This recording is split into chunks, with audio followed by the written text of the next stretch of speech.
안녕하세요. 박지숙의 마인드 힐링 시간입니다. 힐링의 진정한 의미를 보면은요, 우리가 정신적, 사회적, 육체적, 그리고 영적으로도 모두 조화롭고 균형 있는 상태를 이야기합니다. 우리는 이것을 이루기 위해서 명상을 하거나 운동을 하기도 하고, 내가 사랑하는 사람들과 대화를 나누거나 혹은 내가 원하는 일 등을 하면서 이루려고 합니다. 그래서 저희 이 프로그램에서도 여러 가지 다양한 힐링 방법들을 각 분야의 전문가 선생님들과 함께 제공해 드리는 시간을 가졌었는데요. 오늘은 그간 시니어 여러분들의 가장 많은 호응을 받은 힐링 베스트들을 모아서 스페셜 방송 프로그램으로 2주 동안 진행해 볼까 합니다. 그 첫 시간 바로 시작해 보도록 하겠습니다.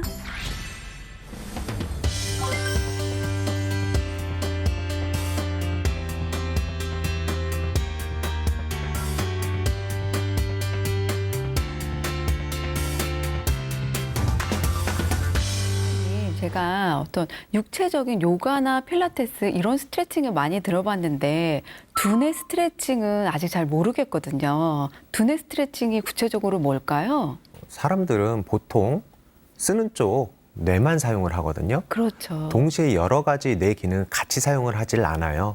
우리 일상만 보더라도 매일 똑같은 패턴의 하루가 시작이 되잖아요. 같은 시간에 일어나고 씻고 잠을 자고 뭐 하다못해 뭐 출퇴근을 할 때도 같은 차선을 탄다든지 그렇죠. 같은 교통수단을 이용해서 오잖아요. 이렇게 인간은 새로운 자극에 대해서 되게 불편해해요. 네. 익숙한 거를 되게 좋아하는 거죠. 저도 매일 가던 길만 가고 하던 패턴대로만 계속 반복적으로 그러고 보니까 일상생활을 하고 있는 것 같네요. 네, 그렇기 때문에 우리가 여행이라든지 네. 뭐 이런 취미 활동, 그러니까 일상에서 벗어나는 활동들을 할 때 즐거움을 느끼고 우리 뇌가 프레시한 부분들을 느끼게 되는 이유도 그런 이유 때문에 그렇죠. 새로운 자극을 느끼는 거군요. 그렇죠. 네. 그래서 그런 것들을 운동을 통해서 개선시켜 주는 게 바로 두뇌 스트레칭입니다. 그러면 두뇌를 나의 어떤 신체적인 운동을 통해서 훈련을 하고 어떤 편향된 쪽으로 쏠린 거를 갖다가 더 건강하게 만들어준다는 의미인가요? 네, 아주 정확하게 잘 말씀해 주셨는데요. 크게 우리가 사용하는 뇌만 계속적으로 사용을 하게 네, 되면요. 우리 신체도 예를 들어서 뭐 가사 노동을 할 때도 계속 같은 쪽만 사용을 네, 하게 되면 뭐 그렇죠. 손목 통증이 온다든지 무릎 통증이 온다든지 할 수 있잖아요. 마찬가지예요. 관련된 뇌의 기능만 계속적으로 사용을 하게 되면은 크게 정신적으로나 신체적으로 문제를 일으킬 수 있어요. 그러면 한쪽된 편향된 뇌만 사용하면 지금 선생님께서는 어떤 문제를 일으킨다는 건데 두뇌를 편향적으로만 사용하면 구체적으로 우리한테 어떤 부정적인 영향을 주게 될까요? 우리 뇌 같은 경우는 좌뇌, 우뇌로 나눠져 있고 좌뇌는 우반신, 우뇌는 좌반신을 조절을 하고 있잖아요. 네. 아까 신체적인 부분들은 우리 계속 같은 쪽만 사용을 하게 되면 반대측에 신체의 통증을 유발을 할 수가 있게 되는 거고요.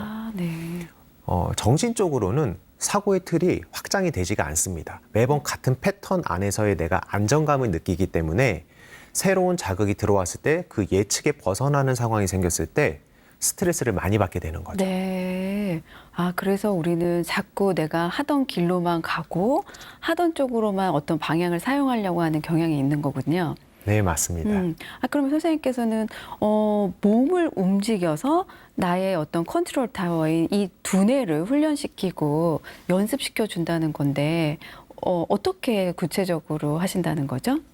오늘 그래서 제가 그 두뇌 스트레칭을 시킬 수 있는 6가지 운동을 준비를 해봤는데요. 네. 너무 재밌을 것 같아요. 사실은 우리가 뭐 달리기를 한다든지 요가나 필라테스를 한다든지 나의 몸을 움직여서 내 몸을 신체를 단련하는 거는 되게 익숙한데 두뇌를 훈련하고 뭔가 좀 건강하게 개발시키고 싶어도 이 두뇌란 것이 뭐 꺼내서 만질 수도 있거나 뭐 볼 수가 없는 거기 때문에 어떤 두뇌 훈련 방법이 막연했는데 오늘 선생님께서 재밌는 방법을 알려주실 것 같다고 하니까 기대가 됩니다.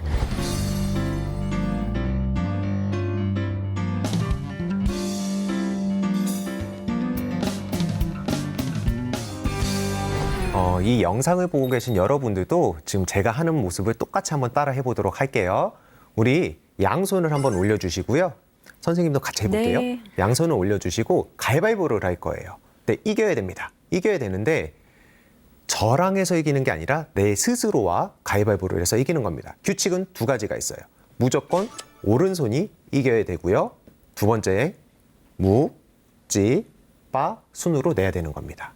아, 오른손은 그러면 무조건 묵지빠를 내야 된다라는 거군요. 그렇죠. 아, 네네. 알겠습니다. 자, 오른손이 이겨야 되고요. 무조건 네. 무, 지, 빠, 순입니다. 해볼게요. 가위바위보. 아, 오른쪽이 이겨야 된다 그랬죠? 네, 그렇죠. 아, 네. 이렇게. 다시 한번 더. 네. 자, 가위바위보, 네. 가위바위보, 가위바위보. 이게 생각보다 되게 어려운 것 같아요. 네, 그래도 잘 하시네요. 네, 네. 이게 잘 되시는 분들은 네. 오른손, 왼손을 바꿔볼게요. 아. 이번에는 왼손이 무조건 이겨야 되고요. 무, 지, 빠, 순으로 해볼게요. 네. 가위바위보, 보, 가위바위보, 가위바위보. 네. 아.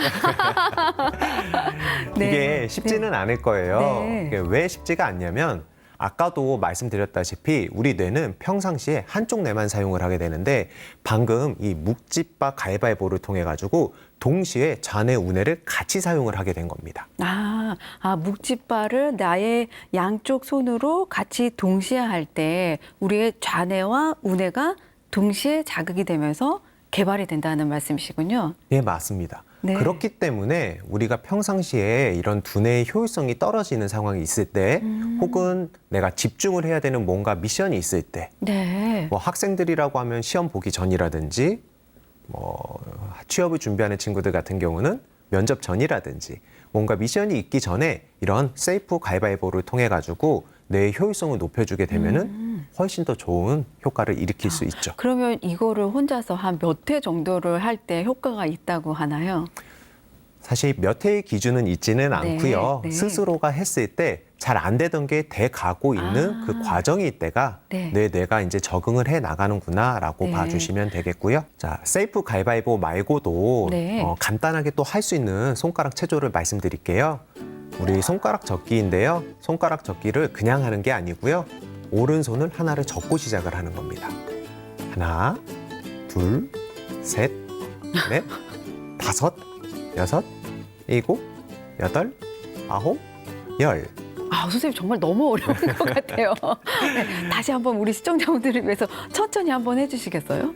손가락을 동시에 접는 게 아니라요. 하나를 접고 시작을 하는 겁니다. 네. 하나, 둘, 셋, 넷. 여기가 헷갈려요. 여기는 접고 얘는 펴야 됩니다. 네. 다섯, 여섯, 일곱, 여덟, 아홉, 마지막 열. 네. 요 손가락 접기만 해도 정말 집중력이 엄청나게 요하는 방법 같아요. 네. 네. 그리고 쉽지 않는데 만약 이것도 네. 어렵다. 네. 그러면 더 쉽게 할 수 있는 방법이 있습니다. 우리 양손을 주먹을 쥐고요. 엄지손가락이랑 우리 새끼손가락을 펴고 하나, 둘, 셋 하면 반대로 바꿔주는 거예요.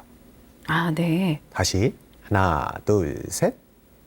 하나, 둘, 셋. 하나, 둘, 셋. 하나, 둘, 셋. 네. 이게 만약 잘 되면 네. 노래에 맞춰서도 할 수 있죠. 네. 예를 들어서 산, 토끼, 토끼야. 이거 정말 어려운데요. 어디를 가느냐 이런 식으로요. 네. 그래서 이렇게 좌뇌, 우뇌를 동시에 활용을 해가면서 뇌의 효율성을 높여주게 되면 평상시 집중력이라든지 나의 뇌 건강을 위해서 스트레스를 완화할 수 있는 세팅이 안정이 될 수 있다는 거죠.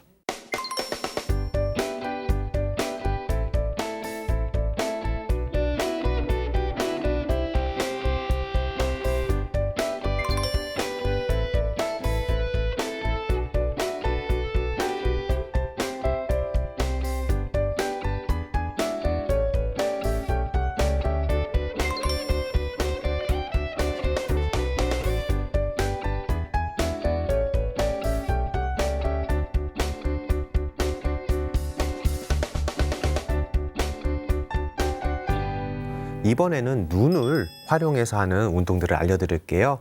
어렵지 않아요. 자기 엄지손가락을 앞으로 쭉 펴주시고요. 이거를 그대로 코 가까이 갖다 대는 겁니다. 그리고 다시 제자리로 돌아오고요.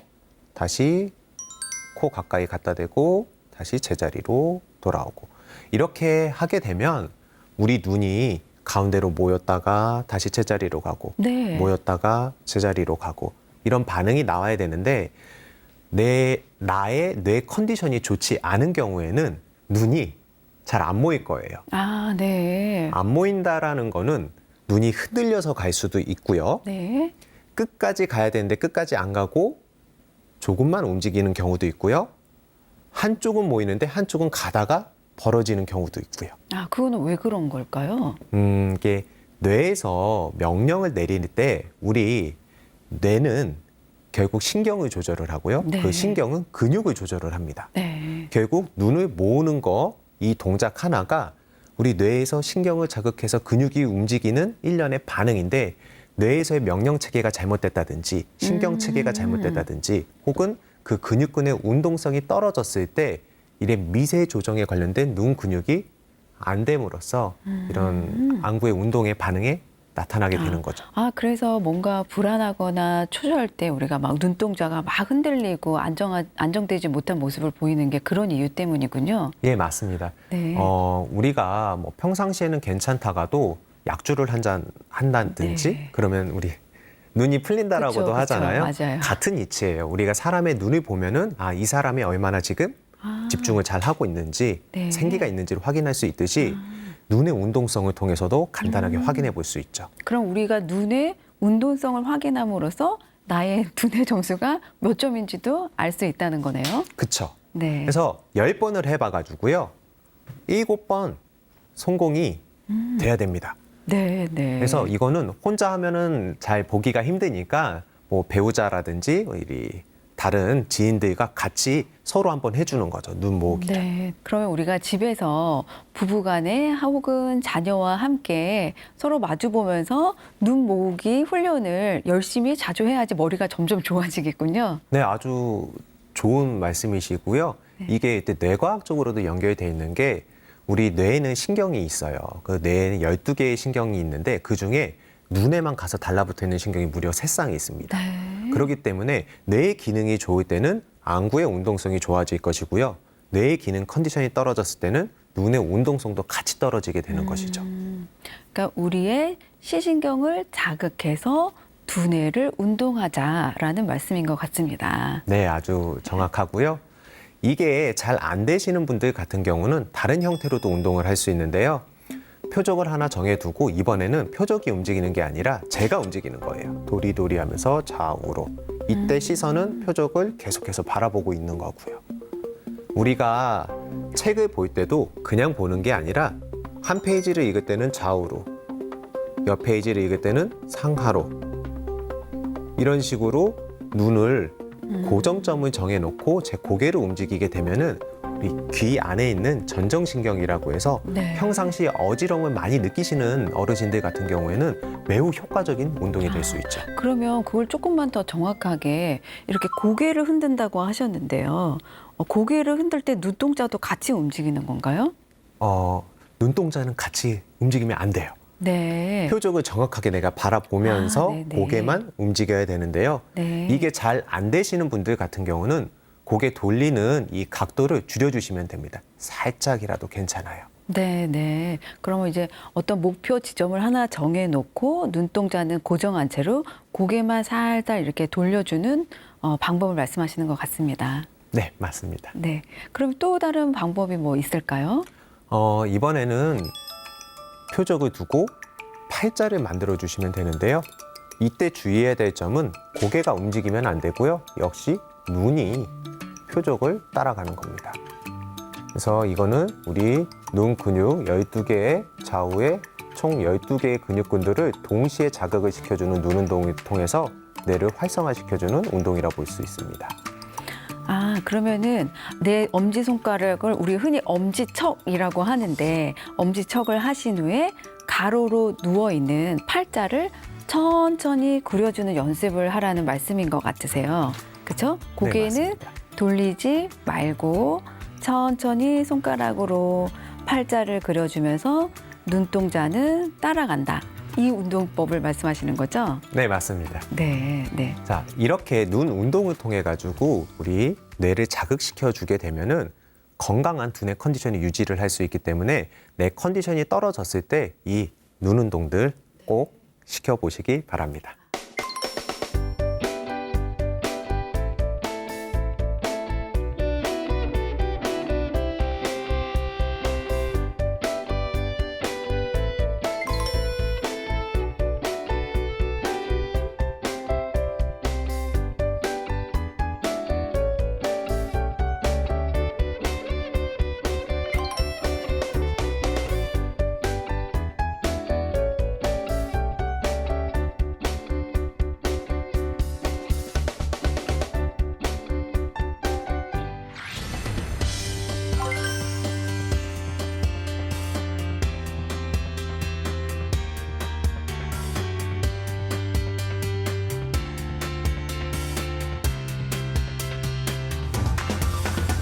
께서 이렇게 좋은 에센셜 오일들을 많이 소개해 주셔서 혹시 일반 시청자분들이 이게 보시고 아, 나는 이 오일을 빨리 사용해 보고 싶어 해서 피부에 이렇게 직접적으로 사용하시거나 하는 분들도 많이 계실 것 같은데요. 혹시 주의사항이나 우리가 사용하려면 어떻게 해야 되죠?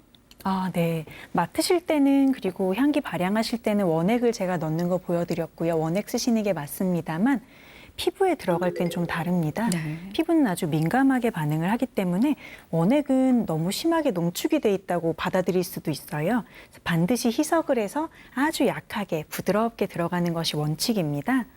그럼 이걸 어디다가 희석해야 되나 궁금해하실 텐데요.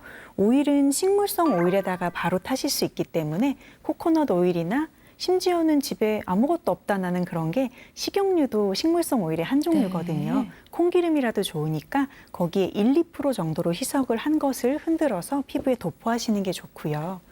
혹은 알코올에다가 넣으시거나 물에다가 넣어서 유화제와 함께 녹이시면 미스트로 쓰실 수 있는 것도 아주 좋은 방법입니다. 아, 그러면은 집에 있는 코코넛 오일이나 올리브 오일 같은데 예를 들면 몇 미리 기준에 몇 방울 이런 식으로 설명해 주실 수 있을까요? 네, 너무 무서워하실 필요 없이 섞으셔도 되지만 일단 기본 원칙은 얼굴같이 민감한 피부에 들어갈 땐 1% 블렌딩 원칙입니다. 그럼 올리브유 100방울을 넣을 때 한 방울 정도밖에 안 넣는다는 뜻이고요, 에센셜을. 네. 피부에 들어갈 때에는 몸에 바를 때는 2, 3%까지 블렌딩을 하실 수 있습니다. 그러면 100방울을 넣을 때 97방울이 올리브라면 결국 3방울밖에 에센셜이 들어가지 않아요. 생각보다 아주 적은 양이 부드럽게 들어가야 됩니다. 아, 그러면 이제 우리가 흔히 주방에 갖고 있는 올리브 오일 100ml다 하면은 한 방울 내지는 두세 방울 정도 가지고 있는 에센셜 오일을 나에게 맞게 첨가해서 그것을 일상생활에 활용하면 되겠군요. 네, 맞습니다. 그럼 제가 가지고 있는 걸로 한번 잠깐 보여드릴까 봐요. 네. 제가 오늘 가지고 온 거는 투명한 코코넛 오일이고요. 향기는 제거한 제품입니다만 댁에 가지고 계신 어떤 오일이라도 상관은 없습니다. 앰플병을 준비했는데요. 30ml 병이니까 이 기준으로 한번 보여드리겠습니다.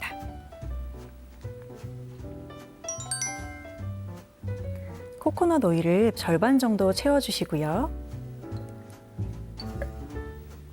원하시는 처방을 내려서 에센셜 쓰실 건데요. 오늘은 관절이나 통증했을 때 아주 네. 시원하게 풀 수 네. 있는 걸 만들면 어떨까 싶습니다. 좋습니다. 로즈마리를 골라보았고요. 피부에도 효자였지만 관절의 통증까지 덜어주니까 일석이조겠지요. 30ml 병에 2, 3%로 블렌딩이 들어가려면 에센셜 오일은 6방울까지 넣으시는 게 정량인데요. 10ml에 30ml 병이니까 18방울, 3배까지 넣으시는 거죠. 헷갈리신다면 10ml 식물성 오일을 쓸 때 에센셜을 2방울 넣으면 1%, 4방울 넣으면 2%, 6방울 넣으면 3% 이렇게 2방울씩 올라가는구나 계산을 네. 해보시면 좋습니다. 네. 그럼 저는 30ml 병이니까 넣어보겠습니다.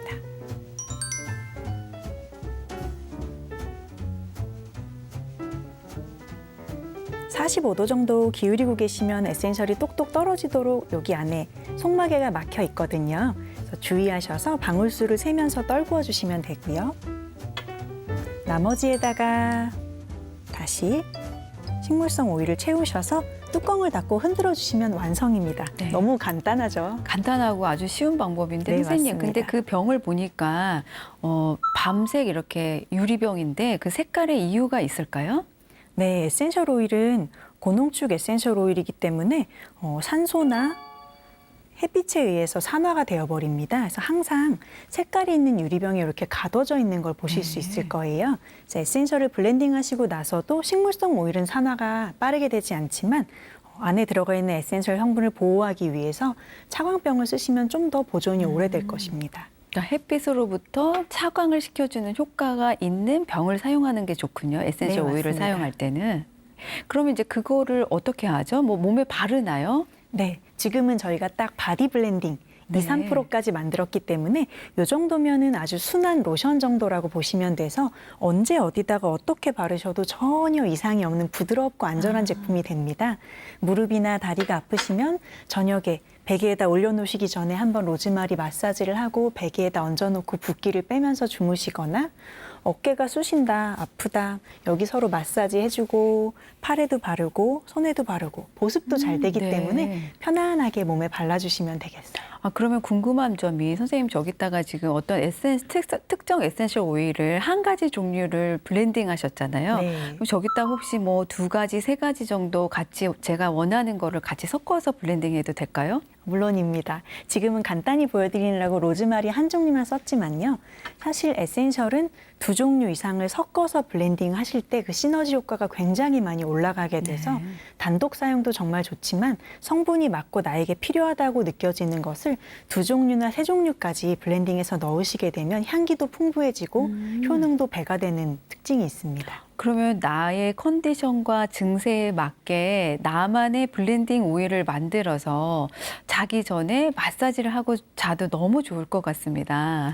정말 나에게 특별한 선물이 될 것 같은 방법입니다. 네. 본인이 좋아하시고 효능도 좋은 것만 딱 고르셔서 나만을 위한 블렌딩 하셔서 침대 옆에 두고 계속 쓰시는 거 좋고 익숙해지시면 이게 선물을 하기에도 정말 좋은 정성이 들어가기 때문에 예쁜 병을 구하셔서 그분의 증상 생각하면서 기분이 좋아지는 오렌지, 또 피부에 좋은 로즈마리, 잠자로는 라벤더 이렇게 넣어드릴까 상상을 해가면서 그분만을 위한 블렌딩을 선물해드리는 방법도 있죠. 정말 향기로운 선물이 될 것 같아요. 네. 저 같은 경우는 잘 때 라벤더를 어떤 가습기에 놓고 자기도 하지만 지금 이렇게 선생님께서 말씀해 주신 블렌딩의 방법으로 발 마사지를 하고 자도 너무 그 다음날 아침에 개운하고 상쾌해지더라고요. 특히 손발은 사람의 인체의 기운들이 집중적으로 모여 있는 곳이기 때문에 등 마사지나 전신 마사지를 받으면 정말 좋겠지만 네. 스스로는 할 수가 없는 부분이에요. 그럴 땐 손이나 발은 스스로 하실 수 있기 때문에 에센셜 오일을 이용해서 따뜻한 물에 수욕, 조욕을 하신다든지 말씀해 주신 것처럼 오일을 블렌딩한 걸 발이랑 손에 듬뿍 바르고 조금씩 주물러주고 혈액순환 되게 마사지만 해서 주무시면은 굉장히 몸이 가뿐해지는 걸 느끼실 수 있을 것 같아요.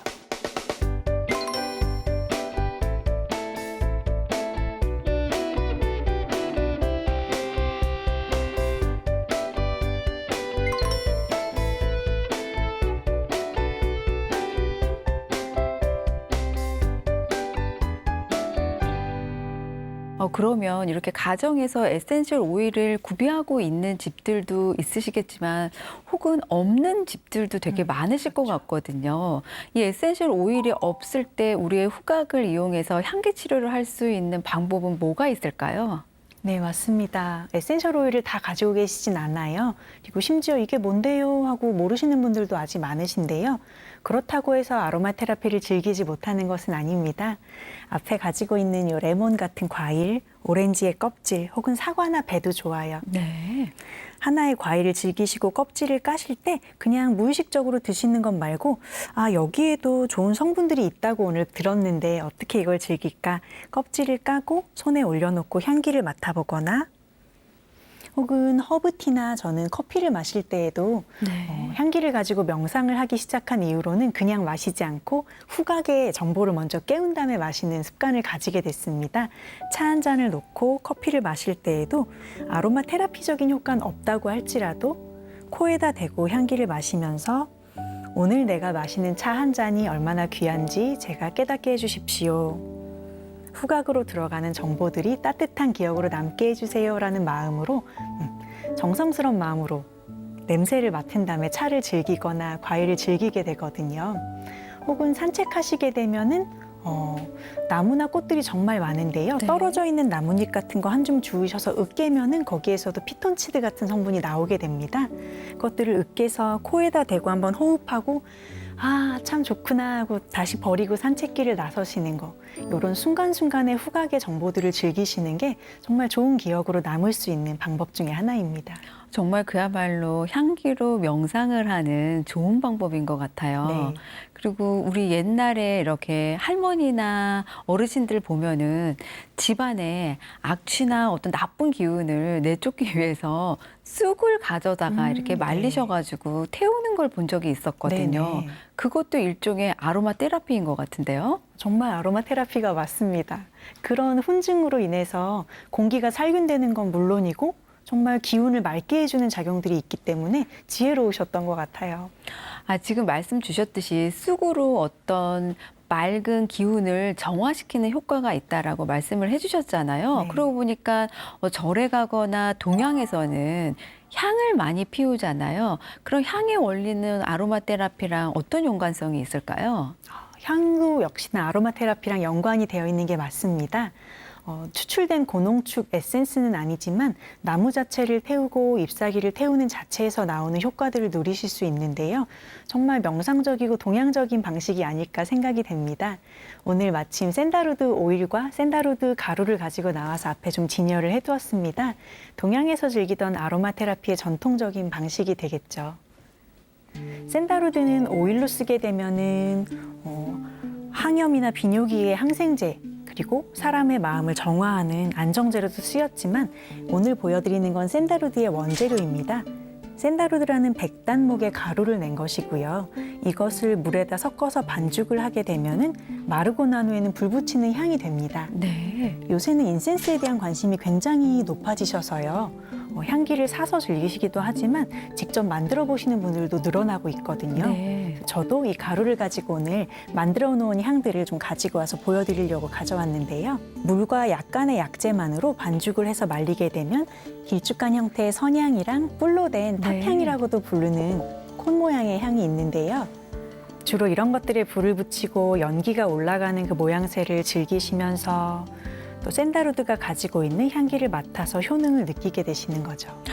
그래서 우리가 절에 가서 어떤 향 냄새를 맡을 때 마음이 고요해지고 편안해진다 이런 기분을 느끼나 봐요. 정확하십니다. 백단목이 가지고 있는 효능은 우리가 맡게 되면 신경은 안정시키면서도 머리를 맑게 해주는 그러니까 졸음이 없는 안정감이라고 부를 수 있을 거예요. 명상하거나 기도하시기에 딱 좋은 몸과 마음 상태를 조성해 주는데 굉장히 좋은 향기입니다. 그래서 그만큼 어떤 향이 귀하고 종교적인 의미로 많이 쓰였다는 것 같은데 예수님이 탄생했을 때에도 어떤 향을 선물했다는 얘기를 들었는데요. 네, 아로마의 좋은 점을 정말 잘 알고 써온 것들은 사실 종교 분야가 맞거든요. 종교 분야에서는 항상 사람의 마음과 몸을 면밀하게 관찰하고 돕기 위해서 활동을 했기 때문에 후각을 사용하면 사람이 금방 안정되거나 기분이 좋아지거나 하는 효과가 있다는 것도 굉장히 오래전부터 눈치를 채고 계셨던 것 같아요.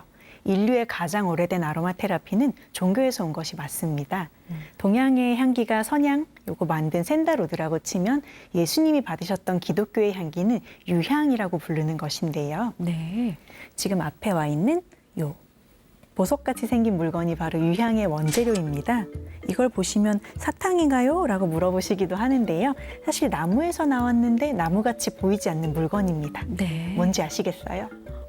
딱 봐서는 잘 모르겠는데 혹시 그 유향이 우리가 관절약에 많이 쓰이는 보스웰리아 아닌가요? 맞습니다. 요새는 홈쇼핑에서 이 보스웰리아 네. 자체를 보고 알아보시는 분들이 정말 많아지셨어요.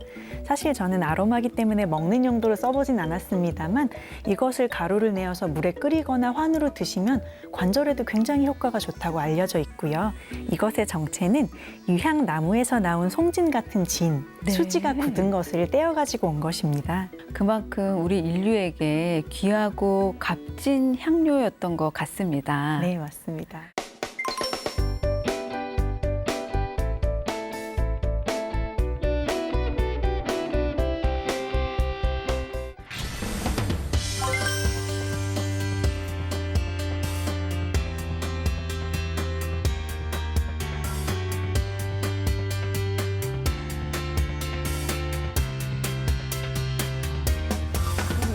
분노 감정은 사실 우리 몸과 마음에도 안 좋은 영향을 많이 미칠 것 같아요. 네, 맞습니다. 특히 저는 분노 감정을 꼭 조절해야 된다 안내를 해드리는 것 중에 하나가 마음에서 느끼는 건데 결국에 몸에 영향을 가지고 와요. 근데 우리가 건강하게 살기 위해서 다들 굉장히 애쓰시잖아요. 네. 그래서 이 분노 감정 조절을 잘 하셔야 마음 건강을 지켜야 몸 건강도 지킬 수 있다라고 이야기 드리고 있습니다. 그러니까 선생님은 이제 그 분노라는 감정을 조절하는 데 있어서 명상으로도 예. 이렇게 안내를 한다고 들었습니다. 네, 맞습니다. 네. 그럼 이제 사실 이제 명상이 우리 현대인들의 분노를 조절하는 데 있어서 많은 뭐 유익한 점을 준다는 거는 뭐 널리 알려져 있는데 구체적으로 어떻게 명상으로서 분노를 조절하는 가이드 역할을 하시는지 많은 시청자분들이 궁금해하실 것 같으세요. 네. 명상은 이미 많은 효과 검증이 되어 있는데 그중에서도 인지적인 부분이나 정서적인 부분에 탁월하다라고 우리가 효과를 알고 있어요. 그런데 분노를 건강하게 표현하는 방법 중에 하나가 제일 첫 번째로 자기가 분노한다라는 걸 인식을 해야 되고요. 그 다음에 내가 이 지금 신체가 불편한 걸 일단 안정감 있게 간다라는 게 있어야 되고 그 다음 너와 내가 갈등을 해결하겠다라는 이 세 가지 단계가 돼야지 분노 조절이 잘 된다라고 하는데 명상이 이 점에서 감정을 알아차림하는데 너무나 탁월하고요. 두 번째로는 우리가 분노를 느끼는 순간 바라보는 대상이 바깥으로만 나가 있어요. 네. 누군가가 나에게 이렇게 했고 이 상황이 나한테 이렇게 했고 그 대상이 바깥으로만 나가 있으니까 정작 그 순간 가장 아프고 불편한 나의 몸을 못 바라보는 거예요. 근데 명상은 그 순간 온전히 나가 있는 나의 시선을 나에게로 가지고 오는 것이기 때문에 나를 바라보는 순간 나의 행복을 위해서 이걸 조율할 수 있는 힘이 생길 수 있다라는 겁니다. 분노를 알아차리라는 말씀 같으세요. 네. 네, 그 분노를 알아차릴 그 당시에 이렇게 어떻게 현명하게 우리가 행동할 수 있는 뭐 행동 양식 이런 거 있을까요, 선생님? 저는 딱 이렇게 설명을 해드려요. 집에 불이 났는 순간 우리가 제일 먼저 뭘 하죠?라고 꼭 안내를 네. 드리거든요. 뭘 먼저 할까요, 우리? 소화기를 찾을 것 같은데요. 많은 분들께서 신고해야죠, 소화기 찾아야죠 얘기를 하세요. 그러면 제가 먼저 도망을 나오셔야 됩니다. 네. 안전한 곳으로 가셔야 됩니다라고 이야기를 해드리거든요. 이것처럼 분노 감정이 올라오는 순간 우리는 제일 소중한 나를 위해서 안전한 곳으로 가야 됩니다. 그래서 첫 번째로는 감정이 올라온다, 이 상황이 내가 너무 힘들다라는 느낌을 받는 순간 그 자리를 약간 벗어나실 것을 먼저 안내를 해드려요. 그건 피하는 것이 아닌 나의 안전을 확보하기 위해서 가는 것이고요. 안전한 공간에 혼자만의 공간에 일단 가시고 난 다음에는 두 번째로는 우리 불이 나고 난 다음에 도망이 나오고 나면 우리 자기의 몸이 괜찮은지를 먼저 봐요. 이것처럼 내가 먼저 괜찮은지를 바라봐야 되는데 이때 어느 것을 바라보냐면 내 신체 부위 중에서 가장 강렬한 느낌이 오는 걸 먼저 바라보시는 겁니다. 심장 떨림일 수도 있고요. 손의 떨림, 아니면 얼굴이 화끈거림일 수도 있습니다. 그러면 그 신체를 자각하는 순간 그다음 우리는 내가 아픈 부위가 있으면 그 부위를 치료하는 것처럼 깊은 호흡으로 나를 편안하게 이완하면서 나를 안정을 시키시는 겁니다.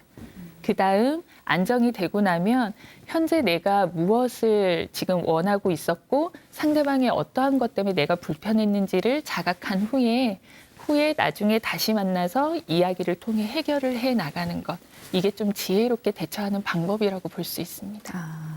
그러면 이제 먼저 어떤 분노가 나는 상황에서 네. 빠져나오고 어떻게 보면 회피하라라는 회피는 그 순간에 내가 느낀 감정을 그냥 억누르는 거고요. 그 순간 벗어나자. 네. 나를 위해서. 근데 이제 또 현실적으로 네. 이렇게 벗어날 수 없는 상황에 계신 분들도 많이 계실 거잖아요. 맞아요. 그럴 때는 어떻게 해야 될까요? 저는 그 순간 바로 호흡을 바라보라고 이야기를 드려요. 네. 분노 감정 자체가 생각으로 인해서 이걸 점점점 키워나가는 역할을 합니다. 그래서 불이 나는 순간 우리가 연료 공급을 딱 멈추면 불이 멈출 수 있는 것처럼 환경을 내가 바꾸지 못하는 순간에는 나의 호흡을 스스로 조절하면서 생각을 잠시 쉬어갈 수 있는 방법을 안내를 해드리고 있어요. 그 방법이 호흡이 굉장히 탁월합니다. 그러면 이제 구체적으로 우리가 일상생활 속에서 네. 분노를 조절할 수 있는 명상법을 한번 알려주시면 너무 좋을 것 같아요. 네. 그 일상 속에서 우리가 분노 상황에서 바로 할 수 있는 명상법은 지금 호흡을 먼저 한번 네. 바라보시는 걸 한번 해보실 거거든요. 네. 근데 어렵지 않고요. 자신이 있는 공간에서 서서 하셔도 상관없고 앉으셔도 상관이 없대. 약간 자신의 몸을 한번 바라보시고 난 후에 다시 이제 코로는 들어오는 호흡, 나가는 호흡에 집중. 그다음 집중이 코로 호흡을 마시고 내쉬는 거에 집중을 하시면서 진정이 안 된다라는 느낌이 있을 때에는 저는 바로 손을 좀 이용을 하시라고 합니다. 네. 심장 혹은 배 있는 데다가 손을 싹 올리신 상태로 숨을 깊게 마시고 내쉬면서 몸의 감각에 집중을 하시는 거예요. 올라왔다, 나갔다, 올라왔다, 나갔다 하는 거에 집중을 하시다가 그래도 생각이 쉬어지지가 않고 자꾸 이렇게 가슴이 쿵닥쿵닥 뛴다라는 느낌이 있으실 때에는 머리로는 숫자를 한번 헤아려 보시라고 합니다. 아, 네. 코로는 들고 나는 호흡, 손으로는 올라왔다 내려갔다 하는 감각에 집중, 그다음에 머릿속으로는 마시고 내쉬는 걸 한 번으로 했을 때 한 10가지 천천히 한번 헤아려 가시는 거예요. 네. 네. 그러면 이제 일반 시청자분들은 올라왔다 내려갔다 하는 감각을 알아차려라 하면은 또 잘 모르실 수도 있을 예. 것 같으세요. 네. 조금만 더 구체적으로. 맞습니다. 그래서 밖에서는 이렇게 설명해 드려요. 우리가 풍선에다가 바람을 후 하고 넣으면 풍선이 이렇게 커집니다. 네, 그런 불어오르죠? 것처럼 네. 내가 숨을 마시면 내 배가 쑥 올라오는 걸 손으로 느낌을 가지는 거고요. 또 우리가 풍선에 바람을 후 하고 빼면 풍선이 점점 작아지는 것처럼 내가 숨을 후 하고 내쉬면 손이 쑥 내려가는 걸 알아차림하는 겁니다. 복부가. 네. 복부가. 근데 혹여나 호흡이 여기까지가 잘 안 오시는 경우도 있어요. 괜찮습니다. 그럴 때에는 그냥 본인이 잘 느껴지는 부위에다가 급할 때에는 그 부위를 알아차림하시면서 집중하시면 됩니다. 가슴이나 그러니까 네. 호흡이 일단 얕고 좀 짧으신 분들은 복부까지 배까지 호흡이 깊이 들어오지 않으니까 예. 본인이 잘 느껴지는 뭐 어떤 가슴이나 심장 부위 쪽에 손을 얹으시고 뭐 쿵딱거리는 거를 느껴보시던지 네. 움직이는 걸 느껴보던지 네, 이런 맞습니다. 말씀이신 거군요. 그러면서 자연스럽게 깊어지는 호흡이 네. 느껴지실 겁니다.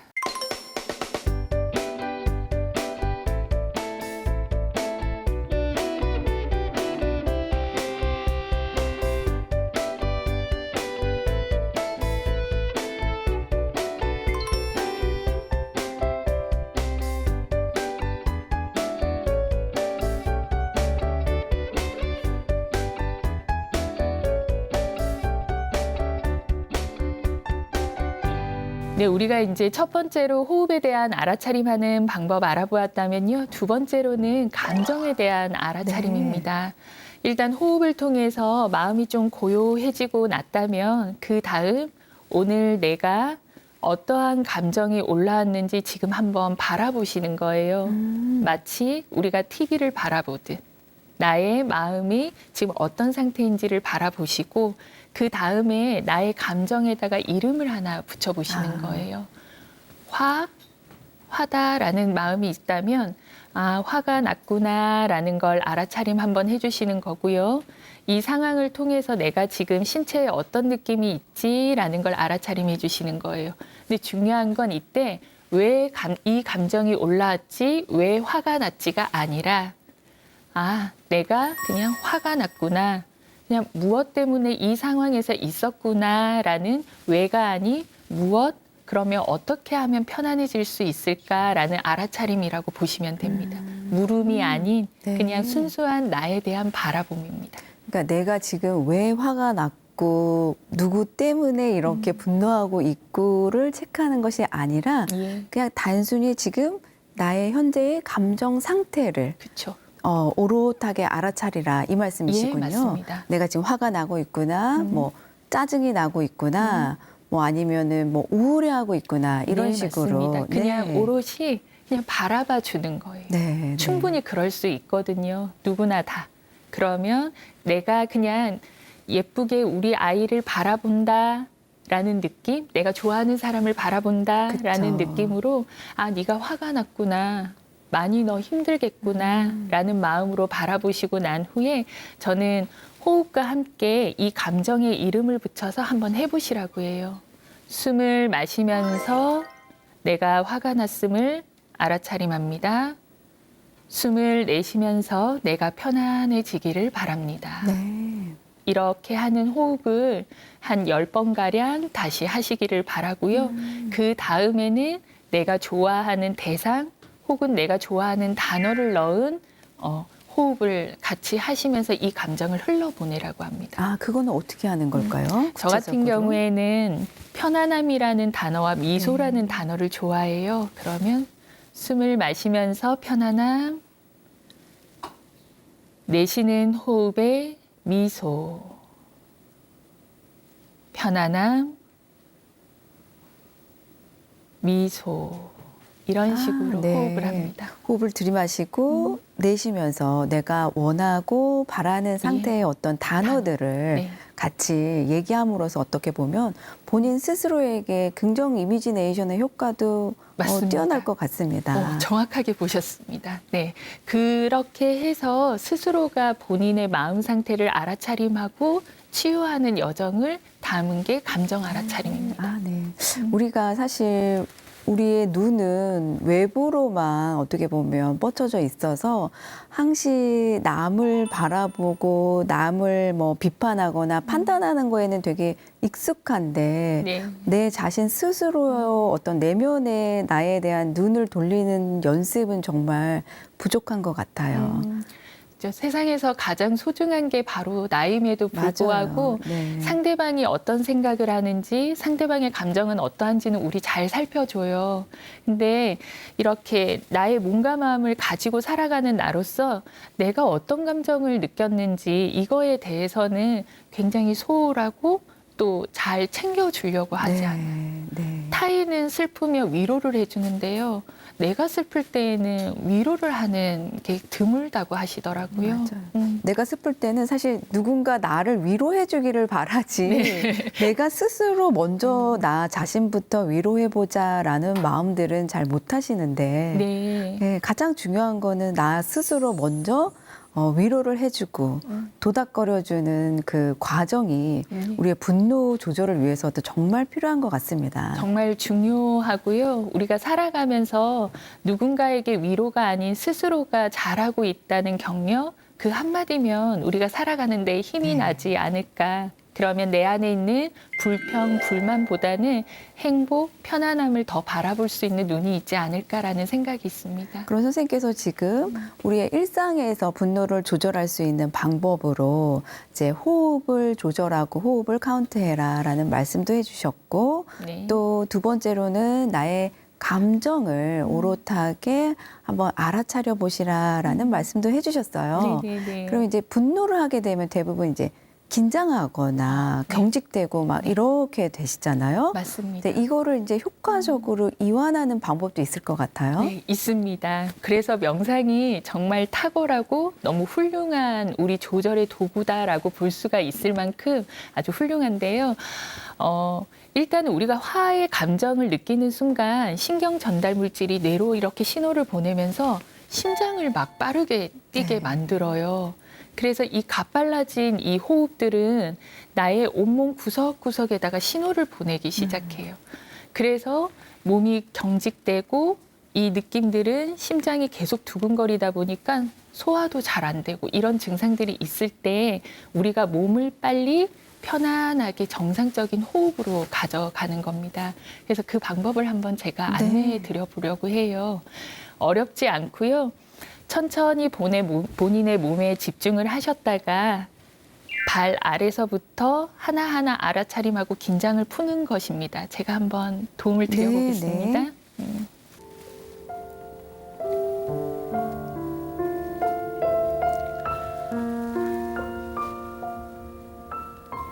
온종일 우리는 많은 감정들을 느끼고 이러한 감정들로 인해 내 몸들은 하나하나 경직되어 있는 순간들이 많이 있습니다. 지금부터는 온몸의 긴장감을 하나하나 천천히 풀어낼 수 있는 이완 명상 한번 해보도록 하겠습니다. 먼저 호흡 3번과 함께 이완 들어가도록 하겠습니다. 천천히 숨을 마시면서 숨이 들어옴을 알아차림합니다. 내쉬는 호흡과 함께 숨이 나감을 알아차림합니다. 하나, 마시고 천천히 내쉬면서 둘,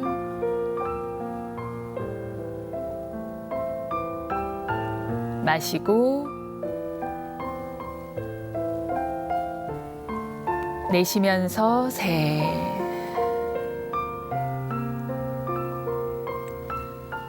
천천히 숨을 마시면서 나의 양 발을 알아차림합니다. 혹여 힘이 많이 들어가 있지는 않은지 당기는 느낌, 어떤 간질간질한 느낌이 있다면 있는 그대로 알아차림하시고요. 천천히 내쉬는 호흡과 함께 나의 양 발의 힘을 툭 풀어내시는 겁니다. 편안함을 선물해 주십시오.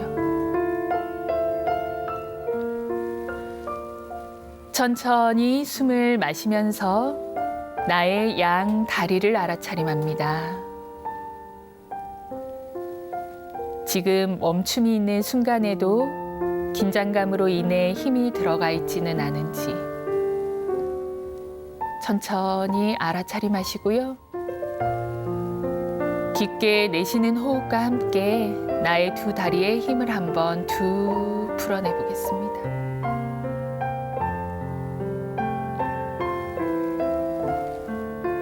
천천히 숨을 마시면서 나의 양손을 알아차림합니다.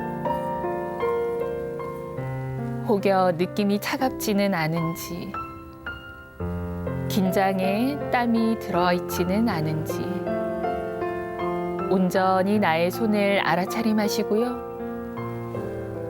깊게 내쉬는 호흡과 함께 나의 양손의 힘을 한번 툭 풀어내어 편안함을 선물해 주십시오.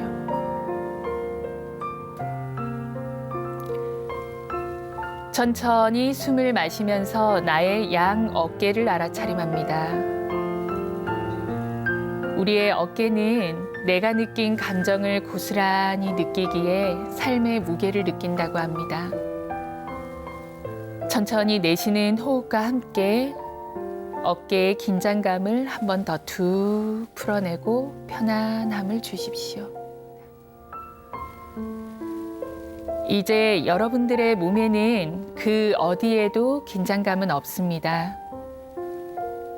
혹여나 남아있을지 모를 긴장감을 깊게 내쉬는 호흡 3번과 함께 천천히 내쉬면서 더 풀어내고 이완 명상은 마무리하겠습니다.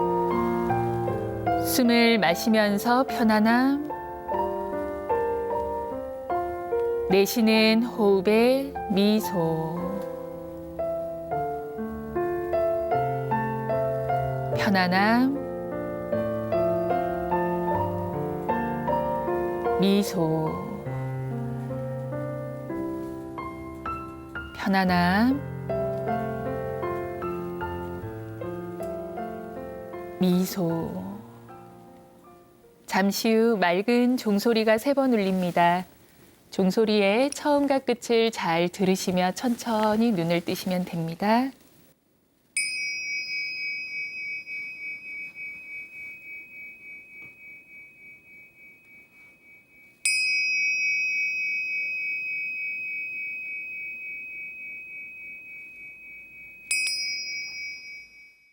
아, 정말 잠시인데도 요 시간을 가져보니까 막 아침부터 서두르고 긴장했던 제 자신도 편안하게 이완되는 것 같아요. 다행입니다. 네, 이렇게 잠깐의 호흡과 잠깐의 나를 바라보는 이 순간은 하루를 내가 살아가는데 혹은 하루를 마무리하는데 어쩜 나에게 주는 가장 좋은 선물이 네. 될 수도 있을 것 같습니다. 그럴 것 같습니다. 네.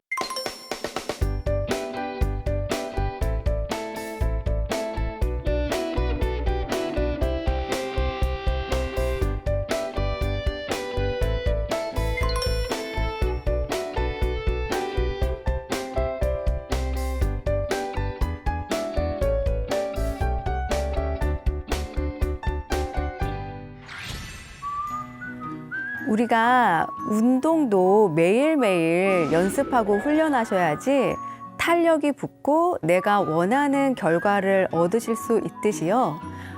아무리 좋은 힐링 방법이 있다 하더라도 매일매일 나의 일상에서 실천하시고 나의 하나의 생활 습관으로 만들으셔야지 유익한 효과를 발휘할 수 있을 것 같습니다. 건강한 힐링 방법을 통해서 우리 시니어 시청자 여러분들도 더욱 활력 있고 행복한 생활이 되시길 바라보면서 앞으로도 쭉 마인드 힐링 함께 하도록 하겠습니다.